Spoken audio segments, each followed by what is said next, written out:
Айсұлу бір үйдің жан дегенде жалғыз қызы. Жалғыз қыз болған соң мойнына артылған жүк те көп. Неге екенін қайдам? Жалғыз қыз деп үпектеп отырған ата-анасынан үкілі үміті еңсесін басады да тұрады. Айсұлу мектепті келесі жылы бітіреді. Өзгелер сияқты асыр салып ойына не келсе соны жасағысы келеді. Ата-анасы Айсұлуға жақын сияқты болғанымен алыс. Өздері кеш үйленген соң Айсұлу үшін әке-шешеден гөрі ата-әжеге көбірек ұқсайды. Айсұлудың жаны еркіндікті қалайды. Тордағы тотықұс сияқты бұлқынса да іштен тынады. Әкешім, бүгін отырысқа барып келейінші деп сұрануға қақысы жоқ. Өйткені бұл сөз оған лайықты емес. Ата-анасы келінді кетімді көп адамға Айсұлудың қандай тәртіпті, тәрбиелі екенін айтудан жалықпайды. Біздің Айкөштің оқудан қолы тимейді. Біздің Айкөштің қылтын сылтыны жоқ. Бір ізбен кіріп, бір ізбен шығады. Біздің Айкөш бетімізге қарап, бір ауыз қатты сөйлеген емес. Біздің Айкөштің кітап оқыған болып жатып, күн ұзақ сол бір жанды ойлайтынын олар білмейді. Тезірек мектепті бітіріп, көз көріп, құлақ естімеген алыс мекенге кеткісі келеді. Гауһар тастары жалт-жұлт еткен шілтерлі ақ көйлек киіп, ертегі әлеміне топ ете түскенді армандайды. Үлде мен бүлдеге оранып, салтанатты сарай салып, сол сарайда сүйікті жанымен мәңгі бірге болсам дейді. Ол сарайда ата-анасына орын бар ма, жоқ па, ол жағы қиялында таласқа түсіп жатыр. Өйткені Айсұлудың ата-анасына өкпесі қара қазандай. Ескіріп, етек жақпалы бұнымен бір рет болсын санасқан емес. Тек өз қалауларын орындатып, сабаққа барғызады, сабақтан келгізеді. Бұл жаны бар қуыршақ тәрізді. Мен неге Гүлнұр сияқты кешкі отырыста бәрін өзіме қаратып билемеймін? Мен неге сүйікті жаныммен қол ұстасып жүре алмаймын? Айсұлудың жанын жегідей жейтін осы тектес сұрақтар. Бір күні таң сібірлеп атқанда Айсұлу төсегінен атып тұрды да бәріне қолын бір-ақ сілтеді. Түні бойы өмірінде 3 рет кездесіп, көбіне интернет арқылы білетін сүйгенімен хат жазысқан. Бөлмесінің есігін ашып қараған анасы бұның ноутбукке телміреп отырғанын көріп, менің Айкөшім, менің айнам, менің құлыншағым, оқымыстым, болашағым деп айналып толғанып, есікті жаймен жауып шығып кеткен. Айсұлу өзінен 7 жас үлкен көрші ауылдың сымбатты серісі Жандосқа сенімен бірге кетем деп ант берген. Жандос ары қарай қазбаламады. Қыз дайын болса, біз дайын деп Айсұлуды алып қашуға белін бекем буып отырғанын білдірді. Таңда әкесі малды қорадан шығарып бақташқа апарып қосады. Бұл кезде анасы шелегін арқалап, сиыр саууға қораға кетеді. Түні бойы тас болып бекітілетін қара құлып айқара ашылып, Айсұлу осы заматта өзін үй сыртында асқа күтіп тұрған сүйгенінің құшағына құламақ. Одан кейінгі тағдыры Жандостың қолында. Осы оймен Айсұлу мысықша басып үйден шықты. Жүрегі дүрсілдеп, алқымынан алып барады. Ақ білегіне оралған қолаң шашын кері қайырып, дымын шығармауға тырысып, есіктен ентелей шықты. Маңдайынан шып-шып етіп шыққан ащы тер бүкіл денесіне тарап, алға басқан аяғын кері тартып жатқандай үй сыртына әрең жетті. Мыңжылдық тарихы бар кәрі ағаштың қалқасында тұрған сары машинаны көрген бойда тұла бойы жеңілдеп сала берді. Қара көзі мөлтілдеп, тізесіне түскен көк көйлектің етегін желпілдетіп, бұрала басып, сыны кеткен сары машинаға ене берді. Міне, Айсұлу өзі жыға тани қоймайтын жігіттің етегінен ұстап, ен далаға безіп барады. Көлік терезесінен артта қалып бара жатқан үйіне бұрылып қарады. Шан арасынан бұлдырлап тұрған еңселі көрінетін ақ үй мыжырайып шөгіп қалғандай. Неге екені қайдам? Бұл үйдің бүгінгі кейпін шашына ақ түсіп, аяғын сылти баса бастаған әкесіне ұқсатты. Ал үй жанындағы жазғы үй әкесінің бір ауыз сөзін екі етпейтін, елпек қаққан ақ жүрек анасы тәрізді. Сол-ақ екен. Айсұлудың бота көзінен бір тамшы жас мөлт етіп, ер түгілі күн темеген қос төсіне ыршып түсті. Көңілі босап, үйін қимай отырғанын көрсе де, Жандос үндемеді. Бұл үнсіздік Айсұлудың жанын жегідей жеп барады. Одан да айғай салғаны жақсы. Интернеттен айтатын жанды еріткен тәтті сөздері жоқ. 3 рет кездескенде қалай байқамаған? Бойы тапалтақ екен ғой. Сымбатты көріне түрі де қошқылданып кеткен. Туғалы үйінен ұзап шығып көрмеген Айсұлу осы сәтте көлікті тоқтатуды өтінді. Жандос қызын айтқанын екі етпеді. Жол жиегіне сықырлай тоқтаған ескі көліктен атып шықты Айсұлу. Жылай шықты. Енді далада екеуі ғана. Жандос жанына келді. Тағдырдың талқысына түскен шарасыз, аянышты аруға ұзақ қарады. Жаңбыр астында қорғансыз қалған балапан тәрізді.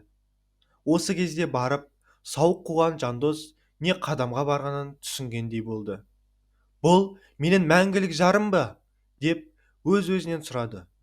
Бұл сұрақты Айсұлу да өзіне іштей қойып тұрған болатын. Жандос Айсұлудың жанына жақындады. Арудың ақ білегінен ұстады. Дір-дір етіп тұр. Беліне түскен бұрымын сипады. Қапсырай құшақтап, бауырына басып ұзақ тұрды. Қыз жігітке сүйеніп жылай берді. Жылама, деді Жандос. Жылағаныңды қаламаймын. Айсұлу енді даусын шығарып жылады. Оның ұғымында үйден бір кеткен қыздың қайтып келуге құқығы жоқ болатын. Әкесі үнемі осылай айтып, құлағына құятын да отыратын. Балалығы бойынан кетпеген Айсұлу не істеп, не қойғанын ақыл таразысына тартатындай жағдайда емес еді. Жігіттің құшағы өртеп барады. Ыстық ерін ақ тамаққа тигенде Айсұлу жылауын тоқтатты. Тапалтақ көрінген Жандостың құшағы темірдей берік, сытылып шығу мүмкін еместей.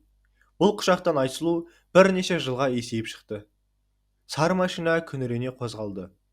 Бұлар тоқтаған үйдің маңы тым-тырыс. Айсұлу көршілерге тоқтаған шығармыз деп ойлаған. Жандос отыра тұр деп үйге кіріп кеткен. Іштен жұпыны киінген орта бойлы әйел шықты. Аңқалақтаған әйелдің жүзінде абыржу бар. Түсе ғой, жарығым, деді әйел машина есігін ашып. Айсұлу әйелдің етегіне тығылып, өзіне имене қарап тұрған кішкентай сары баланы қоса көрді.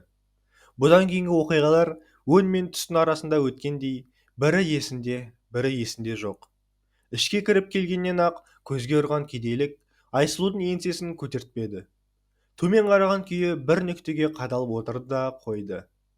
Әлдекімдер жұлмалап, басына орамал салып жатқанын да сезген жоқ. Күбір-күбір әңгімеден түсінгені бұл Жандостың екінші әйелі болып түсіпті. Әйелі тірідей төсекке танылып, босағадағы бөлмеде жатыр. Бағанағы сары бала Жандостың баласы екен. Аңыранып, есіктен анасы кіргенде барып, біреу бойына мұздай су құйғандай бойын жиып алды. Қарғамау, қарғамау, бұл не істегенің? Бұл қайткенің? Мені тірідей сойдың ғой, қарғамау. Айсұлудың құлағы шыңылдап кетті. Басындағы орамалын жұлып лақтырып, анасына қарай еңірей жүгірді.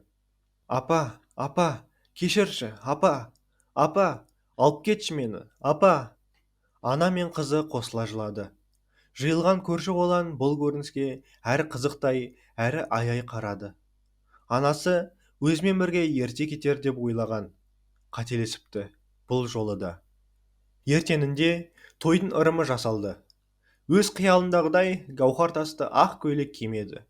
Бақыттан басы айналып күлмеді. Жандос енді бұған әрі суық көріне бастады. Жандостың анасы ғана аналық мейіріммен елжірей қарап, жүрегін жібітіп барады. Өз анасы үстел басынан тұрмады.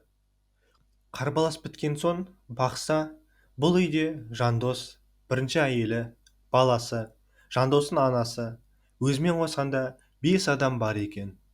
Үйдің ішінде жылу жоқ. Төсектен тұра алмай жатқан әйелге қараған сайын жүрегі қатты-қатты соғып кетеді. Мен осындай опасыздыққа барғаным ба, деп ойланбай істеген ісі үшін бармақ тістейді. Кеудесі өкініштен өртенеді. Елдің бетіне тіке қарай алмай қалған анасы мен әкесі көз алдына келген сайын өз-өзін ойша жерлейді. Қиялындағы салтанатты сарай берекеге толы өз үй екенін енді ғана түсінеді. Жандостың тойда ішімдікке сылқия тойып алып, орта бермей, сүйкімсіз билегені есіне түскен сайын жиіркенеді. Қас қылғандай көрші үйде өзімен жасты оқушы қыз бар екен. Соның қамсыз, алаңсыз күйін, анасына еркелеп мойнына асылғанын көрген сайын, жұдырықтай жүрегі кеудесін жарып шығып кете жаздайды. бұл жүрек тоқтап қалмай нағып тұр, деп адам баласының шыдамдылығына балан көңілмен таңырқайды. Біртіндеп қол көтере бастаған жандостың жұдырығы тәніне батса да жанына батпайды. Бірнеше күн салынып ішіп, бірнеше күн үйге қонбай жоқ болып кететін әдеті бұрыннан бар екен. Жоқ болып кеткен күндері көрші ауылдың қыздарына бетперде киіп барып сері боп көрінеді екен де, үйге келіп бар ашуын қорғансыз нәзік жандылардан алады екен. Жандос үйге біреу-міреу келгенде өзгеріп сала береді. Үй ішіне қамқор, сөйлесе сөз бермейтін шешенге айналады шіркіннің. Төсектегі бірінші әйелінің жанына елбен қағып жетіп барады. Тамағын берген сүйді. Сырына әбден тойған әйел үнсіз жата береді. Біреуге күні қарап қалған әйелдің ата-анасы 19 жасында жол апатынан қайтыс болып кеткен. Осы үйге келін болып түскеніне 4-ші жыл болғанда қапыда ауыл сыртындағы терең құдыққа құлап, қос аяғынан айырылған. Бар сүйеніші баласы. Баласының басынан сипап жатып күнін баттырады. Тағдырын бір айналдырса, шыр айналдыратын тосын мінезін тасқан толқынға лақтырылған Айсұлу бұрын қалай білмеген? Неге анасымен сырласпады? Жалғыз қыз болғандықтан сыр бөлісетін әпкесі де, сіңлісі де жоқ. Бар лағнетін жалғыздығына айтып, өзін сәл болса да ақтағысы келеді.